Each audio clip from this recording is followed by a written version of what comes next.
आप चलो मेरे साथ, आइए मेरे सफर पे। सबसे पहले एक मन में ख्याल आता है, आपके दिलो जहन में बैठा है, हिंदी में नहीं तो लीजिए, पैसे खिदमत में है जब तक कि नहीं। और हिंदी में मैं बार बार कहूंगा, हर सही दीर्घई इस आकार को थोड़ा सा इग्नोर करना बेटा, ठीक है, थोड़ा देर बाद। अब जब जैसे ही मैंने कहा अपन ने जब तक कि नहीं, ये बात समझ में आ गई। अब क्या क्या है इसे मैं समझू। अभी इससे पहले 2-3 पॉइंट्स हमने देखा था, कंडीशनल वर्ड, कुछ नेगेटिव वर्ड ऐसा देखा था ना, सेम बात यहां मैं करूंगा। सबसे पहले इस अनटिल की अगर बात करते हैं तो 3 चीजें यहां पे हमारे सामने निकल के आएंगी। वो क्या क्या है उसे समझने की कोशिश करते हैं, ठीक है। देखो भाई, सबसे पहले अनटिल की बात करें तो आप इस माइंड को रखना कि ये अपने आप में कंडीशनल वर्ड है, और जहां भी मैं लिख दिया कंडीशनल वर्ड, समझ जाना वहां फ्यूचर टेंस नहीं आएगा। अगर फिर इसमें आगे बढ़ते हैं तो हमें एक पॉइंट और निकल के आता है हमारे लिए, और वो पॉइंट क्या है, नेगेटिव वर्ड। क्योंकि आपको इसमें दिख रहा होगा नहीं का प्रयोग, नेगेटिव वर्ड। और तीसरा एक पॉइंट हमारे सामने इसमें से निकल के आ रहा है, जो है कि टाइम फोकस्ड। अब इस 3 बातों को हमें अपने माइंड में, दिल जिगर लीवर गुर्दा हर जगह सेट कर लो कि ये तीनों क्या होते हैं, मैं उसे बता रहा हूं। अनटिल सबसे पहले टाइम फोकस्ड हो गया, कंडीशनल वर्ड हो गया, नेगेटिव वर्ड। अब जहां भी अगर सर ने कह दिया कि कंडीशनल वर्ड है तो फ्यूचर टेंस नहीं लेगा, नेगेटिव वर्ड है तो उसमें दोबारा से कोई नेगेटिव नहीं चाहिए। और ये टाइम फोकस्ड क्या है इसे समझते हैं। भाई इतनी बात समझ में आ गई तो जरा देखो, मैं इसमें कहानी को आगे ले चलता हूं और इसी पे मैं यहीं पे बना के आप लोगों को लेके चलता हूं, ठीक है। देखो ध्यान से समझना, आप जान चुके हैं ये सारी बातें। अनटिल का यूज बेसिकली हम सबसे पहले प्रेपोजिशन की तरह समझेंगे। अब आपको मैंने आप बताया था, कुछ याद करो कि सर प्रेपोजिशन चैप्टर में मैंने बोला था कि कुछ ऐसे पॉइंट्स हैं जिसका डिस्कशन अपन कहां करेंगे, कंजंक्शन में। ये तो समझ में आ गया प्रेपोजिशन। अब इसमें एक और बात अगर जोड़ते हैं तो जरा ये भी समझ लीजिए कि दूसरा क्या है, सबऑर्डिनेटिंग कंजंक्शन। मैं थोड़ा शॉर्ट में लिख दिया, आप लोग इसको कंप्लीट भी कर सकते हैं। मैंने कहा कि एक है प्रेपोजिशन, दूसरा है सबऑर्डिनेटिंग कंजंक्शन। और एक बात बताइए, बार बार बादल सर ने चीख चीख के चिल्ला के अपना गला खराब कर लिया। भाई मैं तो कहता हूं पहले मेरी आवाज बहुत मीठा था, बहुत प्यारा था, पढ़ाते पढ़ाते ऐसा हो गया। मैंने क्या बोला, बात यह है कि सर जैसे ही अनटिल आपको दिख रहा है, ठीक है, तो आप जहां कहीं भी एक वर्ड यूज करते हैं प्रेपोजिशन, तो थोड़ा सा मैं रिवाइज करवा देता हूं। Preposition is followed by object.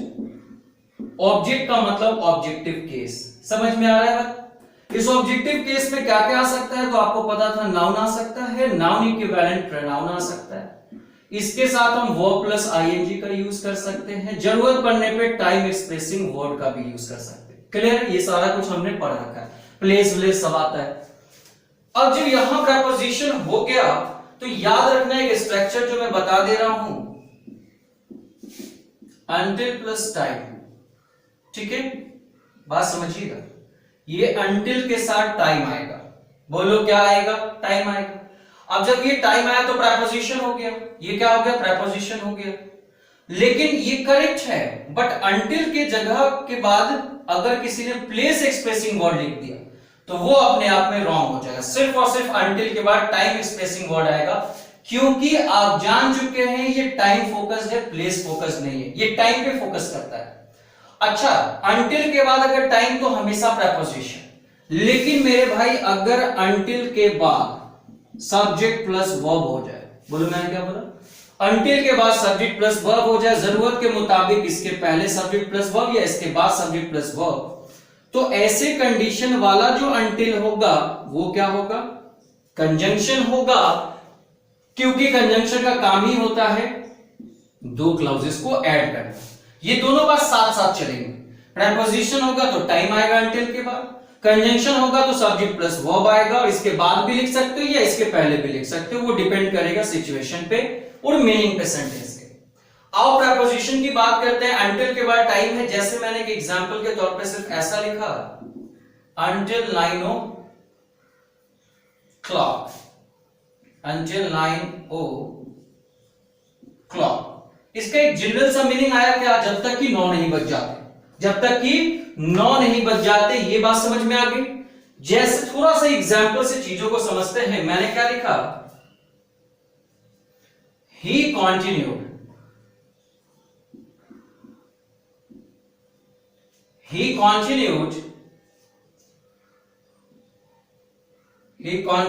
working up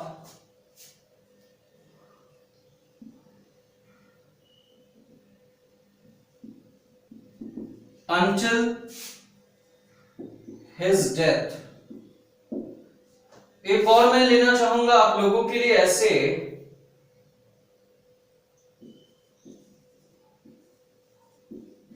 you can stay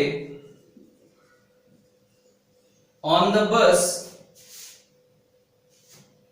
you can stay on the bus, या फिर इसे हटाओ, इस तरीके से लिख लेते हैं। जनरल केस में तो प्लेस लेंगे नहीं तो वो गड़बड़ हो जाएगा। ऐसे लिखो,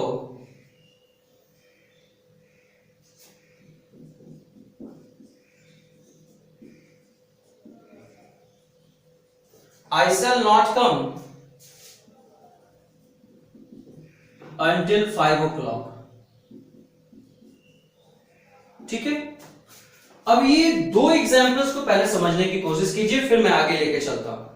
जैसे ही मैंने लिखा he continued working up until his death, उसने कंटिन्यू करा था काम को अपने मृत्यु तक, यानी जब तक कि उसकी मृत्यु नहीं हो गई, यानी मृत्यु मतलब क्या, जीवन के अंत समय तक उसने क्या किया रखा, काम को कंटिन्यू रखा। तो मुद्दे की बात यह है, मैटर ये करता है कि सर अंटिल के पहले क्या, उससे मतलब नहीं है। आप देखो कि अंटिल के बाद क्या, तो ये जो हिज डेथ है, आप इस बात को समझिए, ये डेथ क्या है, तो ये टाइम फोकस्ड है। क्या है भाई, टाइम फोकस्ड है। मरने का एक समय होता है, और जैसे ही समय की बात की गई है तो यहाँ पे जो अंटिल का यूज किया गया वो किस तरीके से यूज किया गया, तो आप बोलोगे प्रीपोजिशन की तरह। उसी तरीके से आगे बढ़ता है, आई शैल नॉट कम, अंटिल के पहले क्या है, उससे कोई मतलब नहीं। अंटिल के बाद आपके सामने 5 o'clock दिखा गया, यानी कि ये भी अपने आप में क्या हो गया, तो टाइम फोकस्ड हो गया। और टाइम, सॉरी ये तो गड़बड़ हो गया भाई, ये तो टाइम फोकस है ना, मतलब वो तो टाइम है, टाइम फोकस तो अंटिल हुआ। ठीक है, ये आपका टाइम दिखा दिया गया, यानी ये 5 o'clock टाइम फोकस्ड है, मतलब कि मैं नहीं आऊंगा जब तक कि क्या नहीं होते, 5 नहीं बज जाते। आपके मन में एक ख्याल आ रहा होगा, यहां मैं समझ रहा हूं कि सर आपने बोला कि अंटिल नेगेटिव वर्ड है, तो यहां नॉट कैसे आ गया, अरे बोलो हाँ या ना।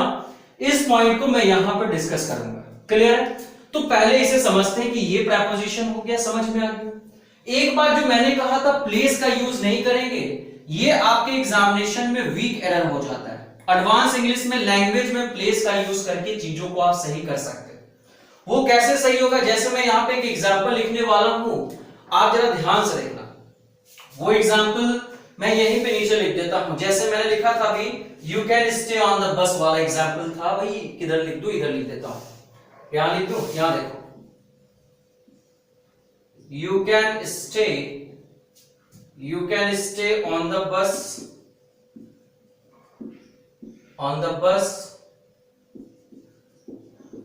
until मुखर्जी नगर।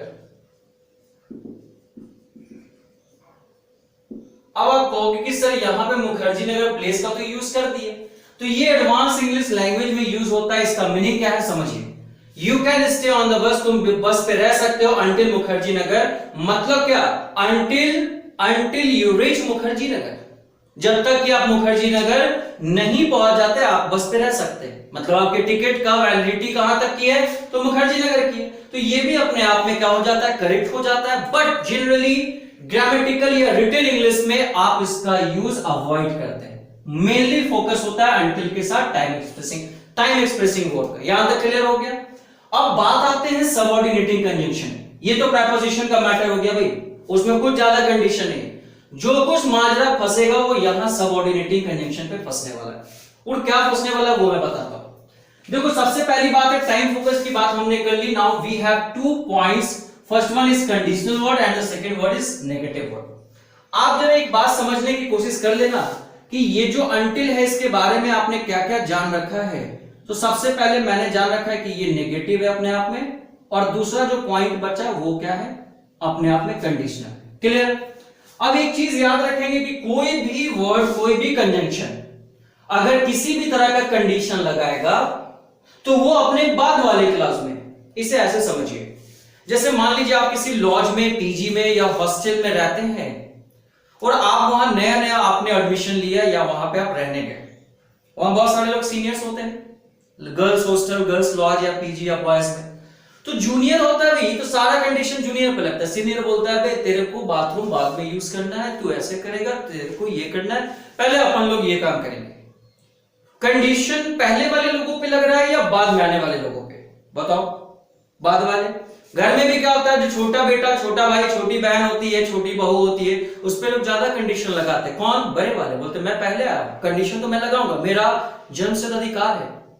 खैर वो बातें समझाने के लिए है, तो मैं बस ये रिलेट करना चाह रहा हूं कि सर ये अंटिल जो है कंडीशन अगर लगाएगा तो अपने पहले वाले पे नहीं, अपने साथ वाले पे, जो अंटिल के जस्ट साथ में होगा। और ये सारा कंडीशन सब्जेक्ट पे नहीं लगता है, उस सब्जेक्ट के द्वारा किए गए एक्शन पे लगता है। इंसान पे कंडीशन क्या लगता है?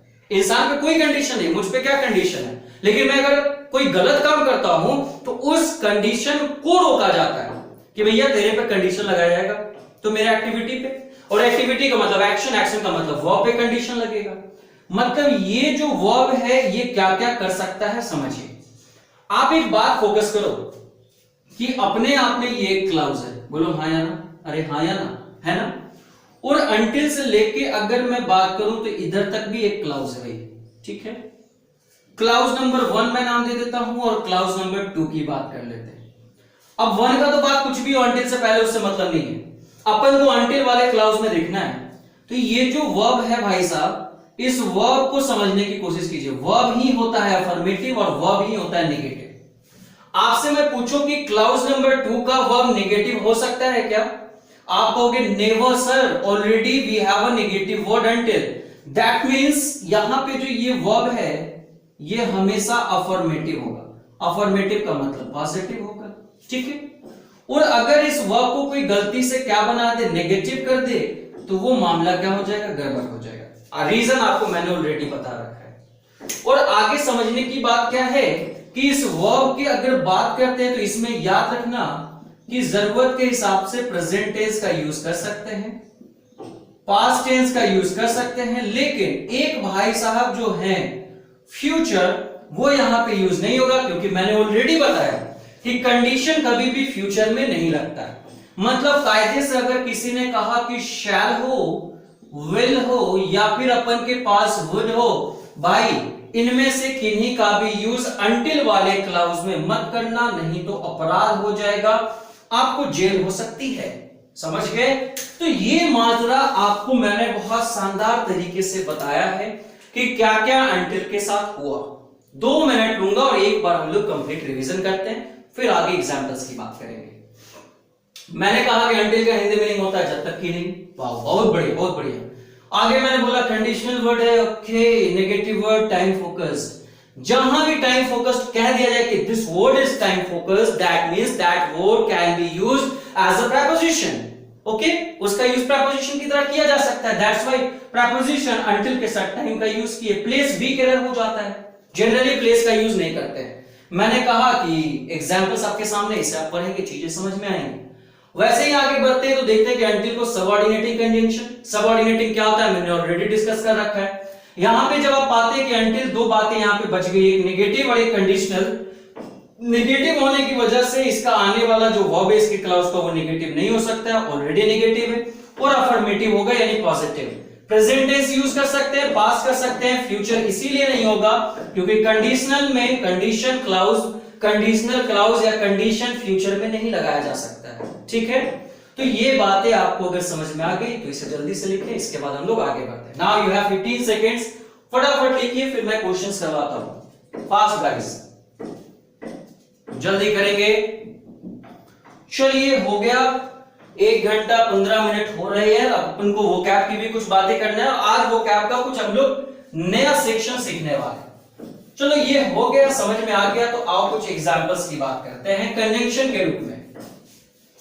बहुत अच्छा, आप लोग बस मेहनत करते जाइए और जितने बेहतरीन तरीके से मैं आपको बता रहा हूं ना, बस आप पढ़ते चले जाएंगे तो मैं गारंटी कह रहा हूं कि भाई आपका एग्जामिनेशन इतना तगड़ा जाने वाला है, आपसे क्वेश्चंस छूटेंगे नहीं, सबसे ज्यादा क्वेश्चंस आप लोग बनाने वाले हैं। क्या बात है।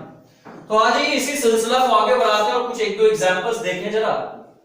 मैंने इस तरीके से लिखा कि चलो लेट्स वेट, वाह क्या बात है, लेट्स वेट, और मैंने यहां पे लिखा until, let's wait until the rain stops, the rain stops. ठीक है, क्या बात है। अब इस सेंटेंस को पहले समझते हैं। इस सेंटेंस को समझिए तो आप सबसे पहले देखिए कि अंटिल प्रेपोजिशन है क्या, नहीं, क्योंकि अंटिल के बाद जैसे ही सब्जेक्ट प्लस वर्ब दिख जाए समझ जाना वो कंजंक्शन है। तो माजरे की बात ये समझ में आ गई कि यहां पे जो अंटिल है ये कंजंक्शन है। अब मैं सबऑर्डिनेटिंग आप समझ लेना, ठीक है। एक लफ्ज यहां दिख रहा है द रेन स्टॉप्स, यहां पे दिख रहा है लेट्स वेट, इधर से मतलब नहीं, कोई भी टेंस हो सकता है भाई। अंटिल के पहले कोई भी टेंस आ सकता है, प्रेजेंट भी, पास्ट भी, फ्यूचर भी, लेकिन अंटिल वाले क्लाउज में फ्यूचर नहीं आएगा। चलो रेन स्टॉप से ये भी सही है, यहां भी प्रेजेंट, यहां भी लेट्स वेट, इंतजार करते हैं जब तक कि वर्षा नहीं रुक जाती। तो ये अपने आप में करेक्ट सेंटेंस, लेकिन एग्जामिनेशन में भाई इतना आसान कहां, इस अंटिल की जगह लिख देता है अनलेस। क्या लिख देगा? अनलेस। यहां पे मामला आके गड़बड़ हो जाएगा। कुछ लोग कहते हैं कि सर अनलेस का यूज कर सकते हैं, क्योंकि अनलेस का यूज भी हम कंजंक्शन की तरह करते हैं। भाई एक बात याद रखना, अनलेस का यूज तो कंजंक्शन होता है, लेकिन माजरे की बात यह है कि यह तुम्हारा गलत हो गया। क्यों गलत हो गया, इसका रीजन समझने की कोशिश कीजिएगा। मैं एक नोट करके यहां पे पॉइंट लिख रहा हूं, समझना। अंटिल जहां भी लिखा रहता है तो बेसिकली मैंने क्या बताया था, टाइम फोकस्ड होता है। ये किसको फोकस करता है? टाइम को फोकस करता है। फोकस्ड, टाइम फोकस्ड होता है। और जहां अनलेस हो, आगे मैं पढ़ाऊंगा अनलेस, जहां अनलेस हो ये एक्शन फोकस्ड होता है। क्या मैंने बोला? ये एक्शन फोकस्ड होता है, मतलब ये मेरा मेन फोकस होगा एक्शन पे, और यहां क्या होगा? टाइम पे। आप जरा एक बात बताइए कि सर अनलेस कैसा बोला मैंने? एक्शन। लेकिन ये रेन, बारिश रुक जाना, ये कोई एक्शन नहीं है। मतलब इंतजार करते हैं जब तक कि बारिश नहीं रुक जाती, तो बारिश रुकने का कोई समय होगा, उस समय तक इंतजार करते हैं कि जब तक कि बारिश नहीं रुक जाती है। ये सब्जेक्ट प्लस वर्ब है, लेकिन ये फोकस क्या कर रहा है? तो टाइम फोकस हो रहा है, इसलिए यहां पे किसका यूज किया गया? अंटिल का यूज किया गया, अनलेस का नहीं। अब इसी पॉइंट को मैं लेकर आगे चलता हूं और एक एग्जांपल यहां पे देखेंगे आप लोग, सब लोग समझिएगा। मैंने लिखा until she comes, comma, I want to play here, I want to play here। अब इसका मीनिंग जरा देखो तो क्या है? until she come I want to play here। तो सबसे पहले सेंटेंस में एरर क्या है? तो आप बोलेंगे सर भाई आप क्या कर दिए, यहां पे सी सिंगुलर है तो शी के साथ एस लगा दो। चलो ये तो बात समझ में आ गई कि until she comes। अब बताओ कि इस until की जगह पे हम unless का यूज कर दें क्या? क्यों नहीं करेंगे? क्योंकि आपको जरा यहां समझो क्या है, until यूज करें या unless यूज करें, आप जरा बताइए। मैं बोलता हूं कि आप बताइए यहां पे किसको प्रेफर करना सही होगा। आपको मैं टाइम दे रहा हूं 10 सेकेंड्स, आप फटाफट बताएं। वहां देख लीजिए, until को मैंने टाइम फोकस कहा, unless को मैंने एक्शन फोकस कहा। चलिए फटाफट सोच के बताइए क्या होगा। तो अब आप कहेंगे सी कम्स, वह आती है, ठीक है, तो उसका आना, तो आप यहां पे जनरली आना कोई एक्शन नहीं है, आपको लगेगा कि ये एक्शन जैसा है, लेकिन कोई क्रिया दिखनी चाहिए, कोई क्रिया हो रहा है कि नहीं या करने वाले हो कि नहीं। तो जनरल केस में यहां पे सबसे बेहतरीन यूज किसका माना जाता है? अंटिल का माना जाता है। लोग अनलेस का यूज कर देते हैं, लेकिन ज्यादा बेटर यूज कौन है? अंटिल। जब तक कि वह नहीं आती, आई वॉन्ट टू प्ले हर, मैं यहां खेलना चाहता हूं। लेकिन कोई बंदा कहे कि यदि वह नहीं आती है, I want to play here, तो उस केस में ये वीक एरर चला जाएगा। इस बात को ध्यान रखिए। तो एग्जामिनेशन में हमेशा देखना कि कैसा क्लाउज और कैसा एक्शन जुड़ रहा है। अच्छा, ये दो पॉइंट से नहीं समझ में आया, एक और एग्जांपल देखो, मैं तुम्हारे लिए लिखता हूं यहां पे, सब लोग फोकस कीजिएगा, एकदम आपको क्लियर हो जाएगा इस बारे। Until you work hard, until you work hard, you won't get success.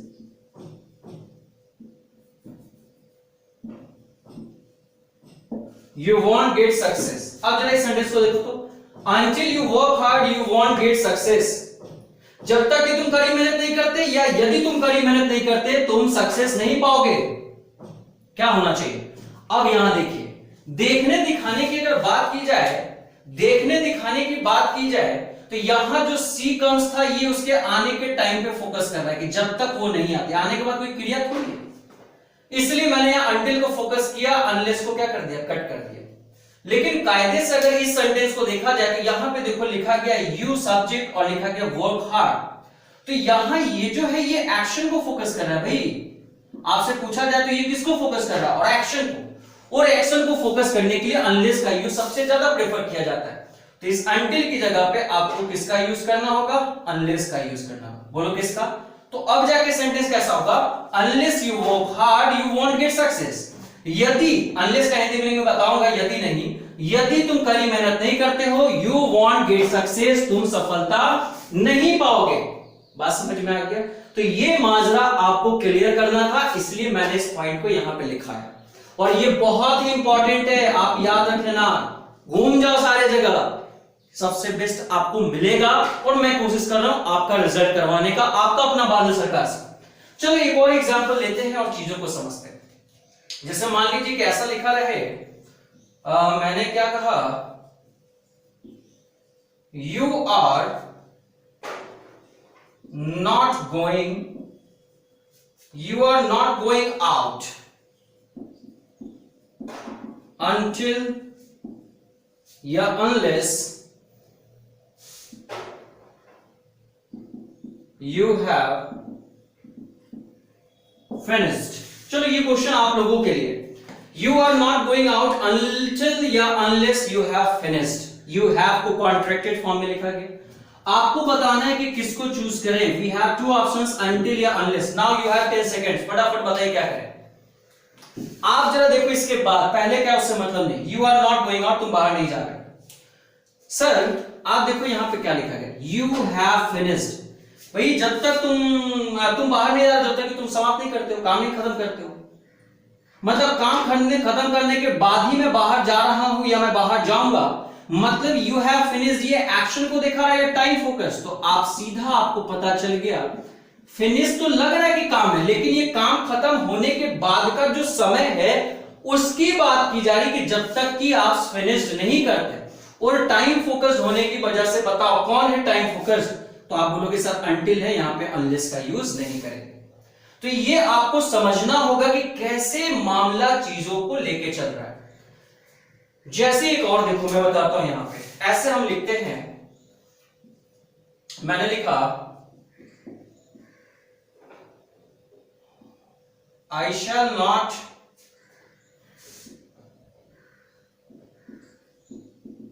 come until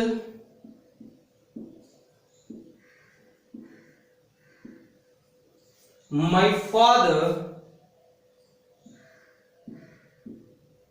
does not go। बताओ जरा क्या होगा, कुछ समझ में आ रहा है? आई शैल नॉट कम, मैं नहीं आऊंगा जब तक कि मेरे पिताजी नहीं चले जाते। अब जब ये बात समझ में आ गई भाई, तो फिर से यहाँ टाइम की बात की जा रही है, और टाइम की बात की जा रही है तो अंटिल आएगा, अनलेस का यूज नहीं करेंगे। लेकिन एक गड़बड़ यहाँ पे, डज नॉट गो में। क्यों गड़बड़ है? अंटिल अपने आप ही ये जो क्लाउज बनाया तो अपने आप में ये नेगेटिव क्लाउज आगे चल रहा है भाई, और नेगेटिव चल रहा है तो फिर से यहाँ पे डू डज का यूज नहीं करेंगे और नॉट भी नहीं आएगा। अब फादर के अकॉर्डिंग इसे हमें सिंगुलर बनाना है तो इसमें ऐड कर दो ईएस। अब जाके ये क्या हो गया, करेक्ट हो गया भाई। तो आपने ये चीजें समझ ली कि I shall not come until my father goes. I shall not come, मैं नहीं आऊंगा जब तक कि मेरे पिताजी नहीं चले जाते। तो यहां तक की बातों